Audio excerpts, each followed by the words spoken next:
So ఇక హైదరాబాదులో విపరీతంగా విడాకుల సంఖ్య పెరిగిపోతున్నట్టు రోజు రోజుకు. దానికి సంబంధించినటువంటి వార్తను ప్రధానంగా తీసుకున్నారు.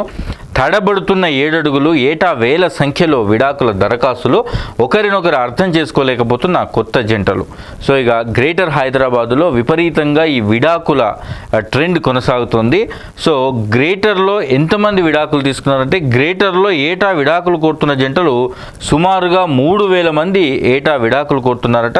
వీటిలో 25 ఏళ్ల నుంచి 35 ఏళ్ల లోపు వయసున్న జంటలు 75% ఉన్నారట. ఇక 35 ఏళ్ల పైబడిన వారు 25% ఉన్నారట. సో ఇక నవ దంపతుల మధ్య అవగాహన లేకపోవడం, జీవిత భాగస్వామిని అర్థం చేసుకోవడంలో ఇబ్బందులు, పెద్దల అనవసర జోక్యంతో కొత్తగా పెళ్ళైన జంటల్లో చాలామంది విడాకుల కోసం కోర్టు మెట్లెక్కుతున్నారు. ఇది హైదరాబాదులో ఈ సంఖ్య చాలా ఎక్కువగా ఉంటుందట.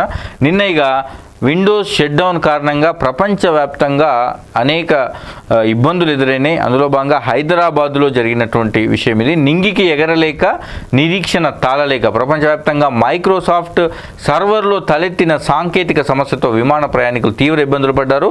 శంషాబాద్ విమానాశ్రయం నుంచి పలు దేశీయ విమాన సర్వీసులు రద్దు కావడంతో ప్రయాణికులు తమ సామాగ్రితో గంటల తరబడి నిరీక్షించారు. ఇక టీ తాగేందుకు వెళ్ళి తిరిగి రాని లోకాలకు వెళ్ళిపోయారు. ఒక రోడ్ యాక్సిడెంట్ జరిగి ట్యాంకర్ను కారు ఢీకొనడంతో 3 విద్యార్థులు అక్కడికక్కడే చనిపోయినటువంటి ఘటన.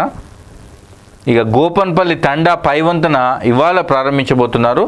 ఇక ఈ గోపన్పల్లి తండా వంతెన విశేషాలు ఏంటంటే, 2020లో వై ఆకారంలో వంతెన పనులకు శ్రీకారం చుట్టారు. వ్యయం 25 కోట్లు వేసుకున్నారు. గౌలిదడ్డు వైపు నుంచి తెల్లాపూర్ వైపునకి 550 మీటర్ల పొడవు, దీని వెడల్పు 8 మీటర్లు. గౌలిదొడ్డి నుంచి నల్లగండ్ల వైపు 430 మీటర్లు పొడవు, వెడల్పు 8 మీటర్లు.